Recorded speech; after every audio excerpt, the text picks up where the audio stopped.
You know, language is just huge. It's this massive, sprawling subject. So today, we're going to tackle it by doing something a little different. We're going to zoom way in, put something under a microscope, and look at one of its smallest building blocks, a single word. So, let me ask you a question. We use thousands and thousands of words every single day. But how many do you actually need to communicate clearly? Like, really get your point across. Is it 10,000? 5,000? What's the magic number? Okay, get this. The answer, believe it or not, is 850. Just 850 words. That's the core idea behind a system called Basic English. It's this pared-down, super efficient version of the language built on a foundation of only 850 essential words, and each one was chosen for maximum impact to create a tool for clear international communication. But how could that possibly be enough? Well, to really get the philosophy behind this system, we don't need to study all 850 words. Nope. We just need to dissect one perfect example, the word measure. Let's find out why this one word earned its spot on such an exclusive list. You see, measure has this kind of double life. It has a dual function. It operates as two different parts of our language, and understanding this is the absolute key to unlocking the power of a small, hyper-efficient vocabulary like Basic English. So on one hand, measure is a verb. It's something you do. And on the other hand, it's a noun. It's a concept, an idea.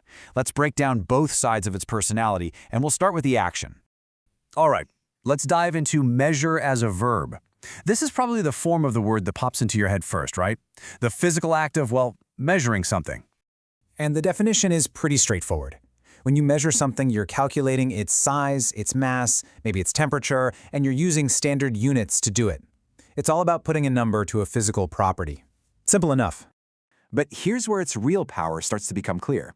This verb isn't just for rulers and scales. It can be used for something as abstract as time itself. Before we had clocks, people still measured the day using the sun and the moon. And now look at the other end of the spectrum, a super concrete, physical use. This church measures a specific length and a specific width. So think about it. This one verb handles both abstract concepts like time and hard facts like the size of a building.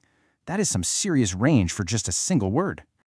Okay, so we've seen the action. Now let's switch gears and look at the idea of a measure, the noun. This is where the word's power really starts to multiply, and you can see exactly why it's so valuable for a system like Basic English. Because as a noun, measure isn't just one thing. It has at least three totally distinct meanings. It can be an action you take to solve a problem. It can be a way to judge something. And of course, it can be a specific amount. Just take that first definition. In this sentence, measures doesn't mean rulers or measuring cups, right? It means steps, plans, procedures. The crucial point here is that this one word is doing the job of 4 or 5 others. That's just pure linguistic efficiency. This just illustrates the word's flexibility perfectly. It can represent a physical unit and a complex strategic plan. That's an incredible amount of heavy lifting for one simple word. Okay, so we've put this one word under the microscope. We've seen its power. Now, let's zoom back out and connect this all back to the system it belongs to, Basic English and its 850 core words. So what is it about measure that makes it one of the chosen few? Why this word? What have we learned that justifies its place on that super essential list? Just remember, the whole goal of Basic English is maximum communication with minimum vocabulary. And to pull that off, every single word has to be a powerhouse. Every single word has to count. And measure absolutely makes the cut, because it's a linguistic Swiss Army knife. As a verb, it handles both the concrete and the abstract. As a noun, it has multiple powerful meanings, covering everything from plans to quantities. It's a simple word that does the job of several others. It is the very definition of a perfect Basic English word. And that right there is the key takeaway. A system like Basic English isn't about restriction. It's all about efficiency. It's about choosing words like measure that are so flexible and so powerful, they open up a whole world of expression with a very small key. So I'll leave you with this thought. Choosing our words carefully, focusing on the ones that are simple yet incredibly powerful, lets us communicate complex ideas in a very direct way. It really makes you wonder, doesn't it?